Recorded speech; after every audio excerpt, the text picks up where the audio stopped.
Presidente constitucional de los Estados Unidos mexicanos, acompañado de su distinguida esposa. Antes de dar inicio con este evento, les pedimos sean tan amables de permanecer de pie y atender con respeto el toque militar silencio, en honor a los fallecidos por el COVID-19.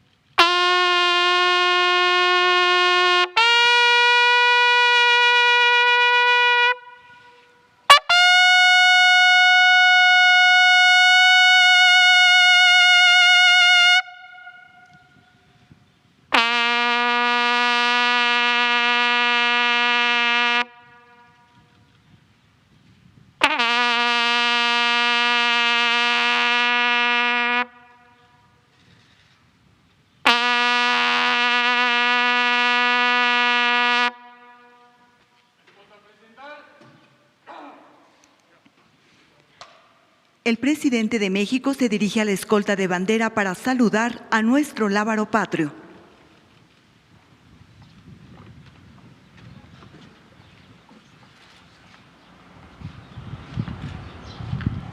Lo acompaña su distinguida esposa.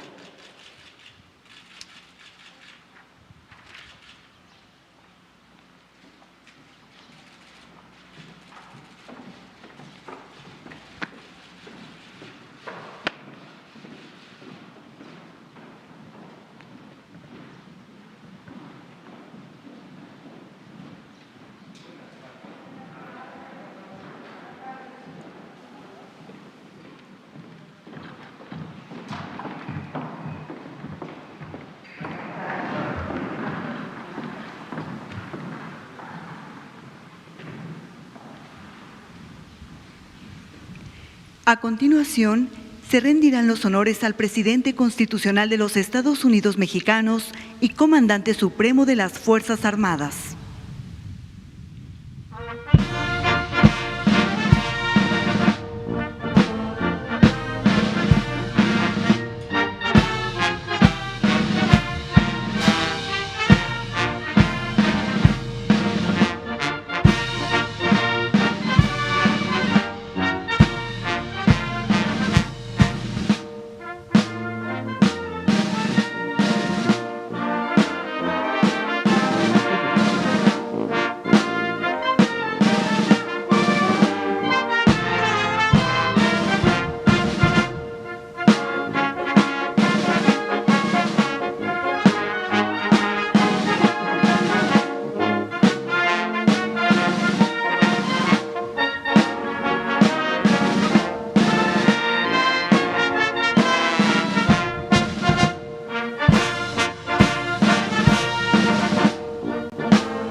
Sean tan amables de tomar asiento.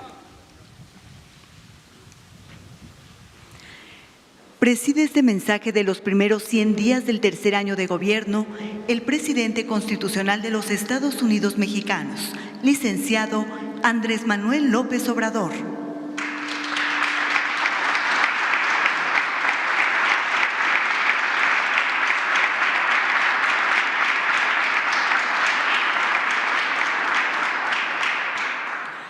Lo acompañan la doctora Beatriz Gutiérrez Müller, esposa del presidente de la República.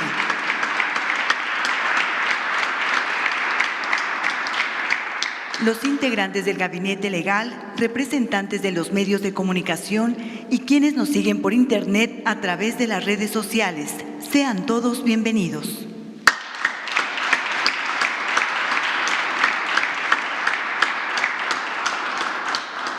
Escuchemos el mensaje que dirige el licenciado Andrés Manuel López Obrador, presidente constitucional de los Estados Unidos mexicanos.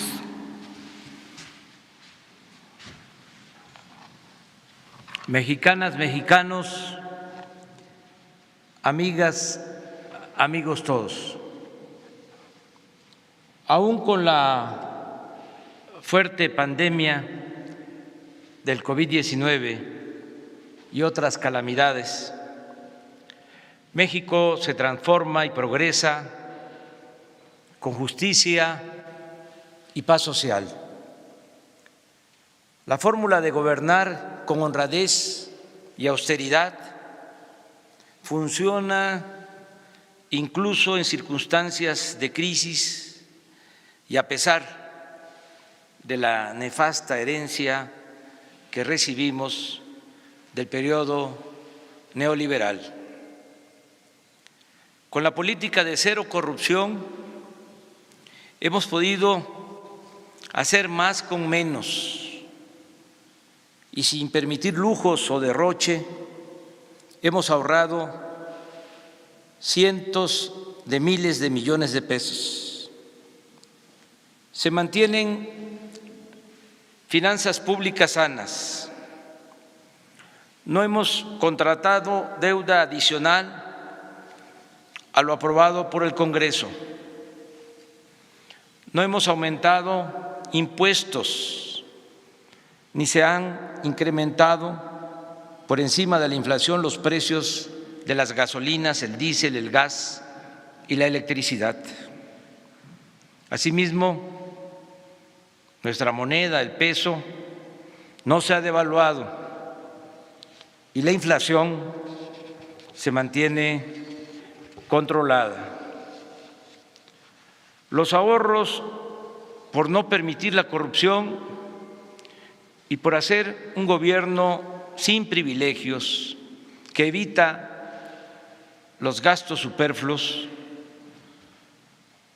nos han permitido financiar el programa de bienestar más importante en la historia de México.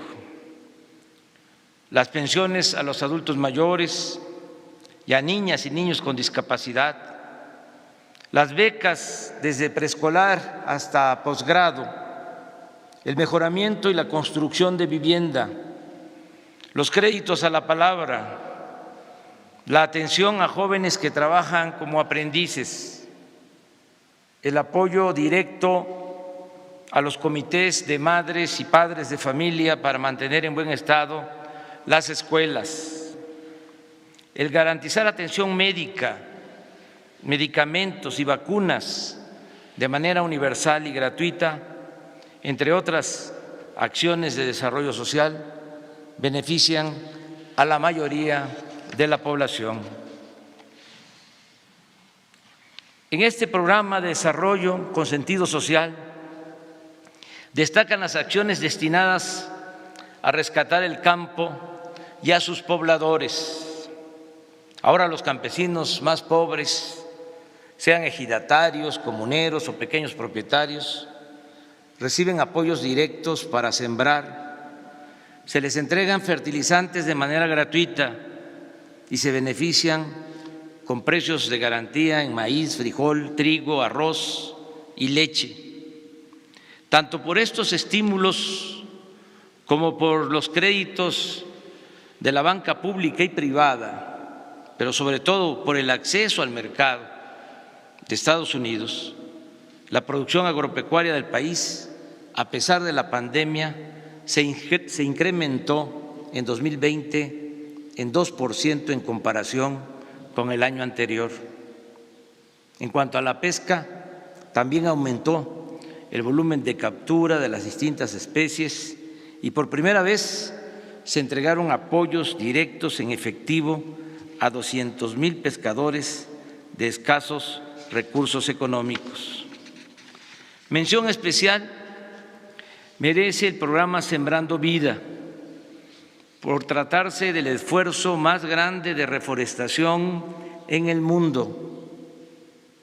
En esta importante labor trabajan 420,000 campesinos que reciben un jornal de 5,000 pesos mensuales para plantar árboles frutales o maderables en sus parcelas.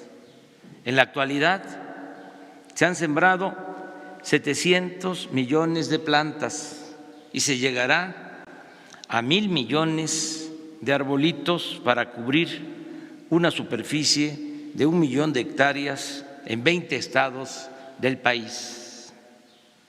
Así como aspiramos a ser autosuficientes en alimentos, también buscamos producir en México las gasolinas, el diésel y el gas que consumimos y ser independientes en la generación de electricidad. Reitero que la política petrolera del país tiene como propósito respetar los contratos otorgados por la llamada reforma energética del sexenio anterior, pero no entregaremos nuevas concesiones para la explotación del petróleo y seguiremos protegiendo a Pemex para mantener su participación actual en el mercado de las gasolinas, el diésel y otros derivados. Esta política energética busca producir en México las gasolinas que el país consume y dejar de importar combustibles del extranjero. Con este fin, se continúa destinando recursos para la modernización de las refinerías existentes. Se reiniciará la construcción de la planta coquizadora de Tula Hidalgo y se va a concluir a mediados del año próximo la nueva refinería de Dos Bocas, Paraíso, Tabasco.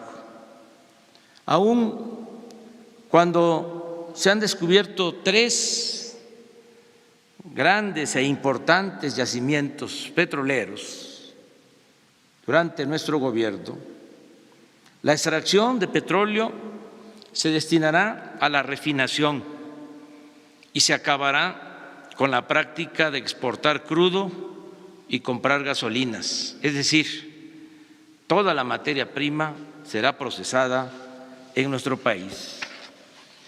Esta nueva política significa no extraer más petróleo que el indispensable para cubrir la demanda de combustibles del mercado interno. En términos cuantitativos, esto significa que durante todo nuestro mandato no sacaremos del subsuelo más de 2 millones de barriles diarios. De esta forma, evitaremos el uso excesivo de combustibles fósiles, seguiremos actuando de manera responsable y no se afectará la herencia de las nuevas generaciones. La Secretaría de Hacienda y Crédito Público continuará reduciendo los impuestos a Pemex para garantizar la ejecución de su programa de inversión, mantenimiento y operación. Pemex es una empresa de la nación y siempre contará con el apoyo del Gobierno de la República. Se terminará de limpiar de corrupción a nuestra empresa petrolera. No permitiremos nunca más casos como los de Odebrecht o el de la compra a precios inflados de las plantas de fertilizantes, ni la entrega de moches o sobornos a funcionarios y legisladores. En cuanto a la industria eléctrica, la reforma que acaba de aprobar el Congreso permitirá reparar el grave daño que causó la privatización al sector público y a la economía popular, pues mientras el mercado de esta industria se abrió para dar preferencia a empresas particulares, nacionales y extranjeras, sobre todo con la entrega de subsidios, las plantas de la Comisión Federal de Electricidad fueron completamente abandonadas. Por ese motivo, se continuará fortaleciendo a la Comisión Federal de Electricidad, empresa pública que no puede ser ninguneada como lo hicieron los gobiernos neoliberales, dándole trato de segunda mientras se otorgaban privilegios a empresas extranjeras como Iberdrola. Asimismo, seguiremos revisando contratos leoninos, porque no es justo que los consumidores domésticos paguen la luz con tarifas más elevadas que las corporaciones empresariales o las grandes cadenas comerciales. En nuestro gobierno, después de un largo periodo de política neoliberal, reiniciamos la ejecución de obras de infraestructura con inversión pública. Hemos hecho a un lado los pidiregas o las llamadas asociaciones público-privadas, que siempre han resultado onerosas y perjudiciales para el erario. Sin contratar deuda y sin entregar concesiones, estamos construyendo con presupuesto federal carreteras, presas, hospitales, universidades, escuelas, acueductos, sistemas de drenaje, plantas de tratamiento de aguas residuales, puentes, refinerías, vías férreas, centrales eléctricas, aeropuertos, cuarteles, bibliotecas, parques, mercados, estadios, unidades deportivas y otras obras.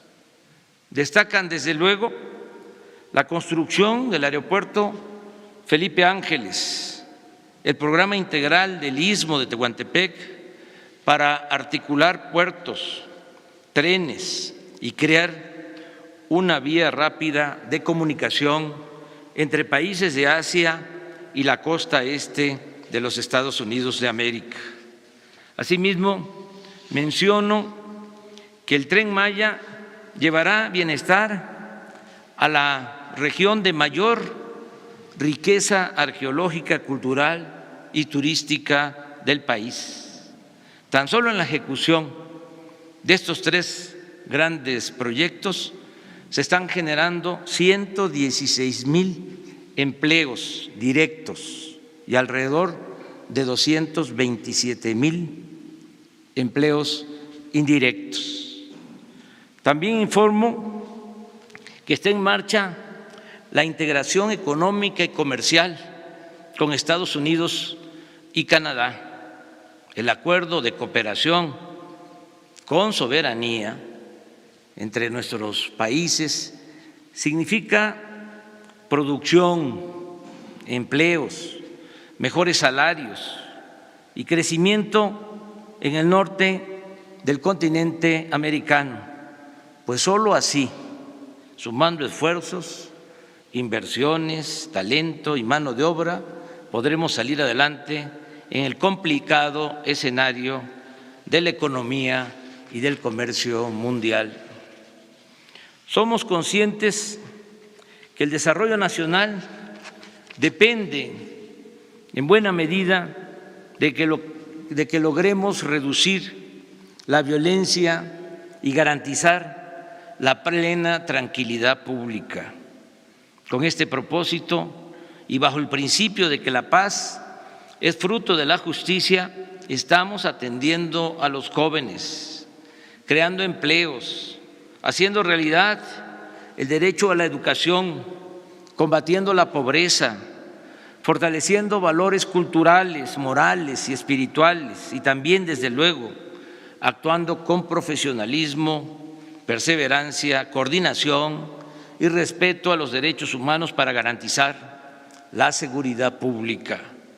Fruto de este trabajo conjunto de todos los días son los siguientes resultados. En el tiempo que llevamos en el gobierno se redujo el robo de combustibles, el llamado huachicol, en 95%, los homicidios en 1.6%, el robo de vehículos en 40%, el secuestro en 38%, y así en casi todos los delitos del fuero común y del fuero federal.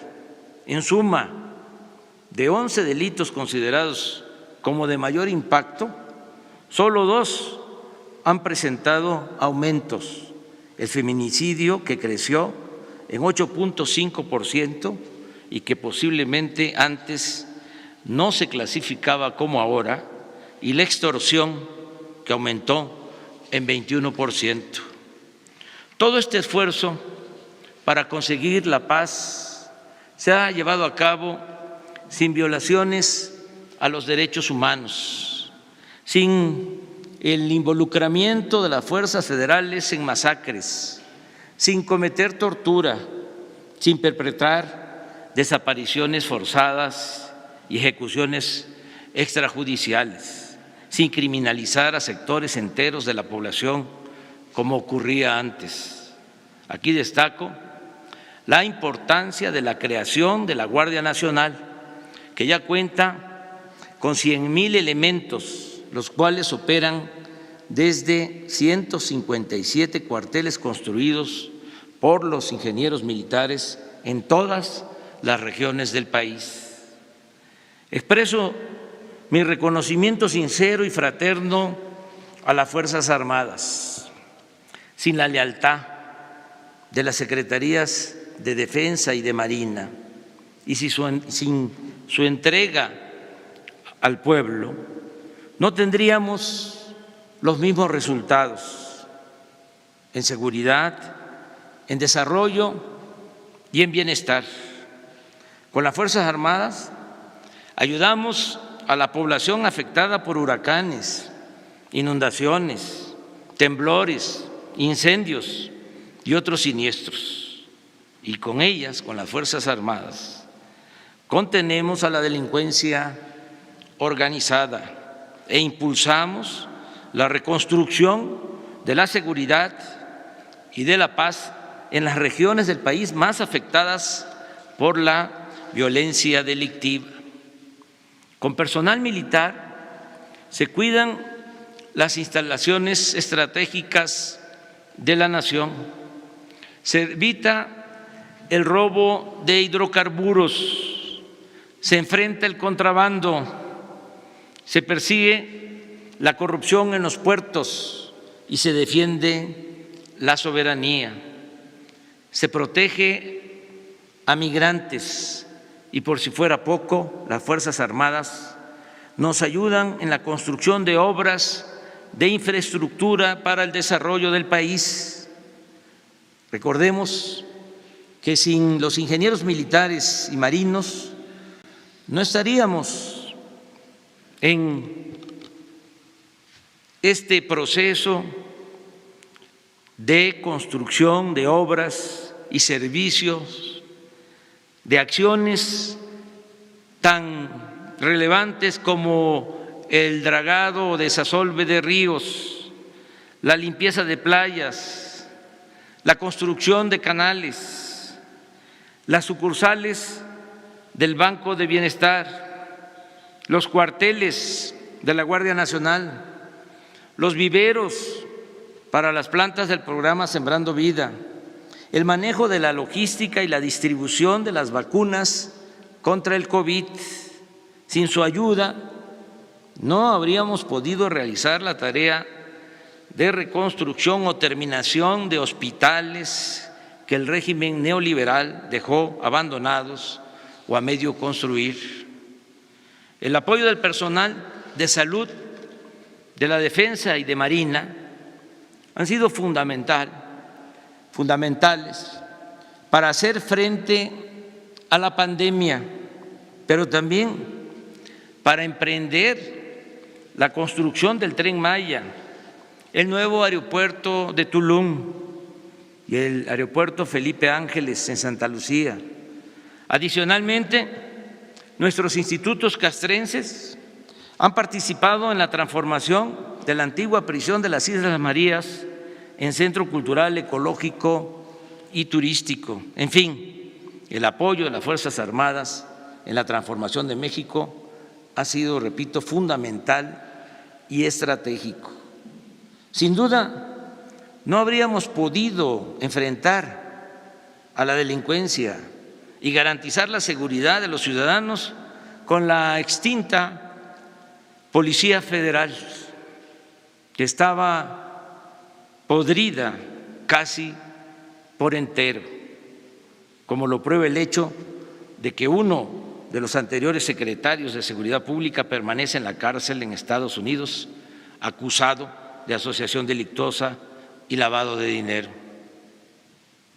Habría sido imposible ejecutar las obras públicas en curso con empresas constructoras mal acostumbradas, o mejor dicho, acostumbradas al influyentismo, la irresponsabilidad y la corrupción, y con una Secretaría de Comunicaciones y Obras y Transporte que había quedado reducida a una mera oficina para la entrega por consigna de contratos a empresas predilectas del país o del extranjero. Las acusaciones de que estamos militarizando al país carecen de toda lógica y en su mayoría de la más elemental buena fe. No se ha ordenado a las Fuerzas Armadas que hagan la guerra a nadie. No se les ha pedido que vigilen u opriman a la sociedad, que violen las leyes, que coarten las libertades y mucho menos que se involucren en acciones represivas o violatorias de los derechos humanos. Por el contrario, en esta nueva etapa, la generosa y decisiva participación de nuestros soldados y marinos en acciones de desarrollo, bienestar y paz es refrendo de su lealtad a las instituciones civiles. Esa participación, además, contribuye a dejar atrás la distancia y hasta la desconfianza entre civiles y militares que se generó por las decisiones erróneas y perversas de los anteriores gobernantes. Por eso reitero mi reconocimiento a esas dos importantes instituciones del Estado mexicano, la Secretaría de Marina y la Secretaría de la Defensa Nacional. Gracias, almirante José Rafael Ojeda Durán, se lo transmite, almirante Redondo. Gracias, general Luis Crescencio Sandoval González. Amigas y amigos, en este año 2021 estamos conmemorando los 700 años de la fundación de nuestra ciudad capital. Según se afirma en los memoriales de Culhuacán, se decía: mientras exista el mundo, no acabará la gloria y la grandeza de México Tenochtitlan. También en este año estamos recordando su caída hace 500 años por la invasión española, así como los 200 años de nuestra independencia, alcanzada el 26 de septiembre de 1821. Para nosotros, la historia, como diría Cicerón, es la maestra de la vida, y las culturas heredadas de nuestras grandes civilizaciones han sido siempre nuestra salvación ante agresiones, huracanes, temblores, inundaciones, incendios, sequías, epidemias, malos gobiernos, saqueos y otras desgracias. Por eso no debemos olvidar nuestro pasado. Sus enseñanzas son la base para edificar un mejor porvenir. En este contexto, hemos celebrado ya 3 actos conmemorativos, uno dedicado a Vicente Guerrero, líder popular e independentista, otro para recordar la promulgación del Plan de Iguala y la creación de nuestra bandera, y recientemente, el 25 de marzo, en Chapotón, Campeche, honramos la resistencia indígena y condenamos el racismo. En estos encuentros de reflexión y diálogo nos acompañaron Martin Luther King, hijo del gran luchador de los derechos civiles, Alberto Fernández, presidente de Argentina, y Luis Arce Catacora, presidente del Estado Plurinacional de Bolivia. También se tienen programadas para los meses próximos exhibiciones de piezas arqueológicas y códices, así como la participación de delegaciones artísticas de varios países, con la asistencia de mandatarios o líderes sociales o sectoriales de diversas expresiones políticas, étnicas, sociales y culturales del mundo. Entre muchas otras cosas, destaco la reedición de 2.100.000 libros que se van a distribuir de manera gratuita, de 21 destacados autores que han dejado con sus obras constancia de la grandeza cultural de México. Cito los títulos y a los autores: El laberinto de la soledad, de Octavio Paz;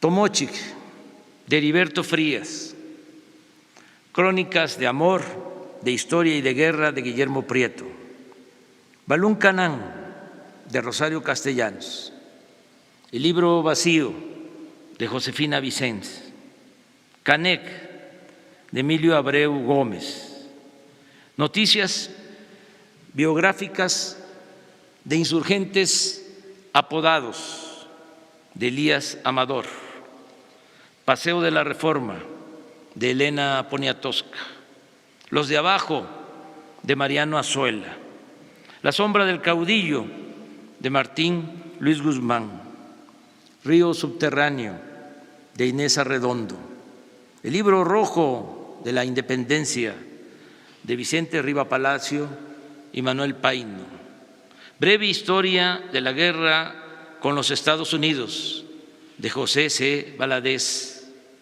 Apocalipsis, de Carlos Monsiváis; Tiempo de ladrones, de Emilio Carballido; Muerte en el bosque, de Amparo Dávila; Antología de la poesía del siglo XIX, de varios autores, mujeres y hombres; y Matarazo no llamó, de Elena Garro; Tiene la noche un árbol, de Guadalupe Dueñas; Pueblo en vilo, de Luis González y González; La revolución de independencia, de el maestro Luis Villoro. Amigas y amigos, pese del tremendo daño causado por la pandemia de COVID-19, que además del sufrimiento de millones de enfermos ha provocado un inmenso dolor a familiares por la pérdida de sus seres queridos, poco a poco vamos construyendo una nueva normalidad. En estos últimos tiempos han bajado los contagios, las hospitalizaciones y, lo más importante, los fallecimientos. Y precisamente ahora estamos contando con más dosis de vacunas para proteger lo más pronto posible a toda la población. Ya comenzamos con los más expuestos a contraer el virus y con los más vulnerables. El plan de vacunación comenzó con el personal de salud de hospitales COVID y ahora estamos atendiendo a adultos mayores de 60 años de todo el país. Contamos hasta el día de hoy con 12.300.000 334.445 dosis y hemos aplicado hasta hoy también 7.401.513. Y reitero, el compromiso de terminar de vacunar a todos los adultos mayores del país en este mes próximo, en el mes de abril. De esta manera, según los especialistas, se podría reducir la mortalidad por COVID en un 80%. Además, inmediatamente después de concluir con la población adulta, vamos a vacunar a los trabajadores de la educación, tanto del sector público como del sector privado, para reiniciar clases presenciales, de ser posible antes de terminar el ciclo escolar. Termino en este caso informando que tenemos contratos para recibir vacunas suficientes y proteger pronto, muy pronto, a toda la población. Además, 2 vacunas se están envasando en México, CanSino y AstraZeneca, y ya se empezaron a producir millones de dosis por semana de estas 2 vacunas.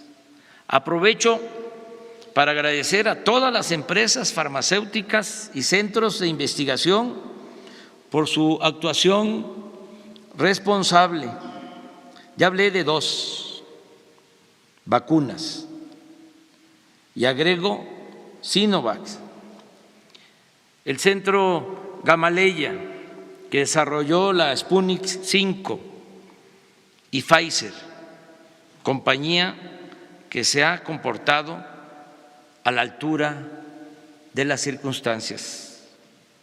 Asimismo, en nombre del pueblo de México expreso nuestra gratitud a los gobiernos de Argentina, Rusia, India, China y Estados Unidos. En este asunto tan profundamente humano no hay cabida para el egoísmo o las disputas hegemónicas.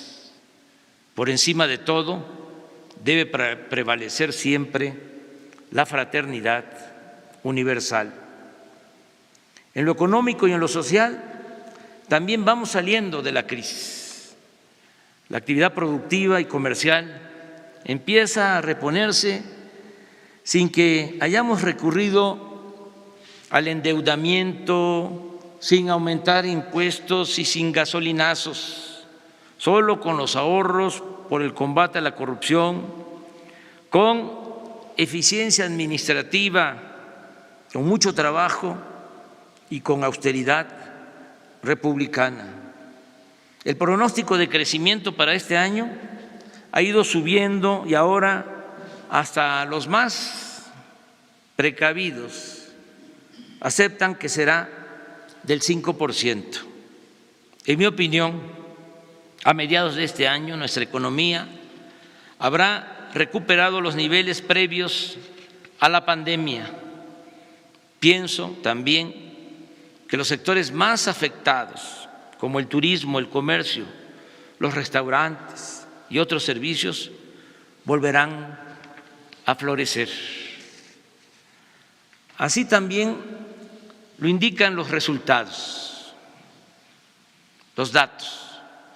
Del 1.117.584 empleos formales que perdimos,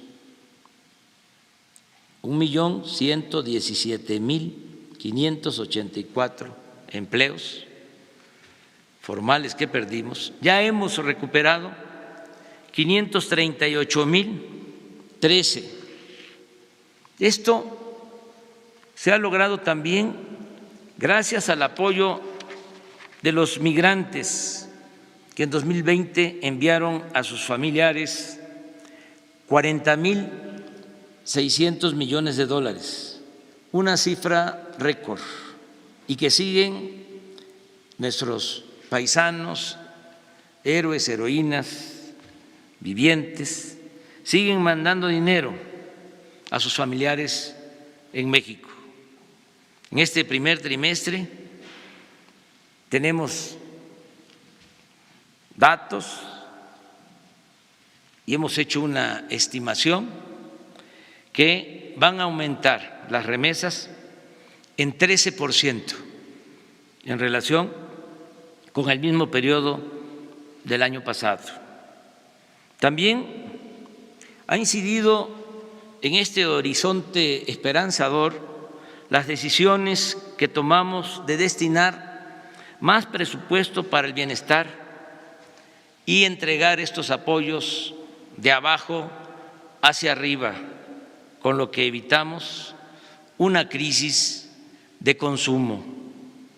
Para ilustrar esta afirmación, baste con el dato de que las tiendas de autoservicio han aumentado sus ventas de marzo de 2020 a la fecha, es decir, durante todo el año de pandemia, en 6%.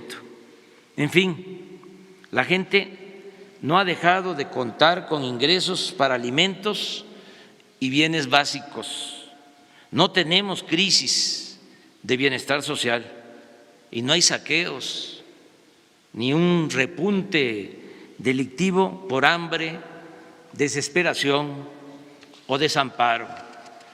Desde luego, todavía hay, desgraciadamente, en nuestro país mucha pobreza y nos falta alcanzar el objetivo central de vivir en una sociedad mejor, más fraterna, con más igualdad, justicia, democracia y libertades, completamente libre de las rémoras del clasismo,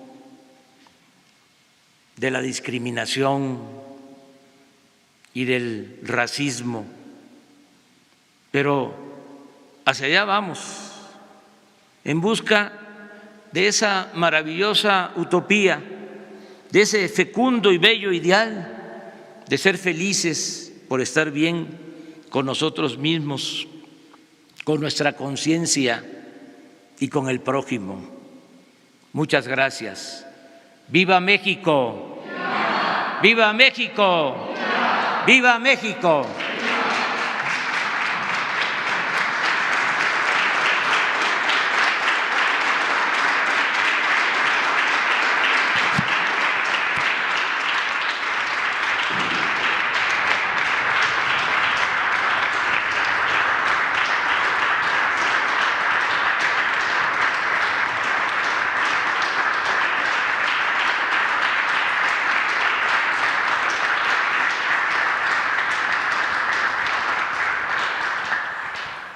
Finaliza este evento con los honores al presidente de los Estados Unidos mexicanos.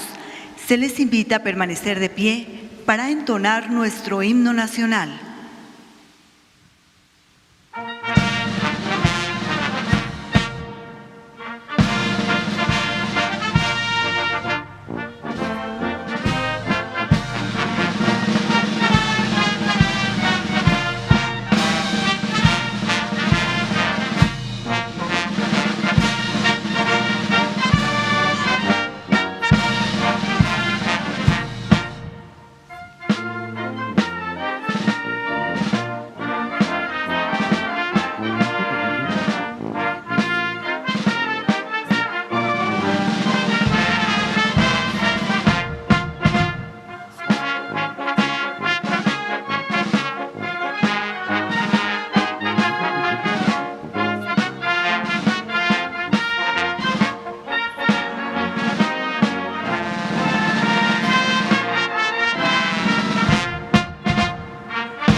El presidente de México se dirige a la escolta de bandera para despedirse de nuestro lábaro patrio.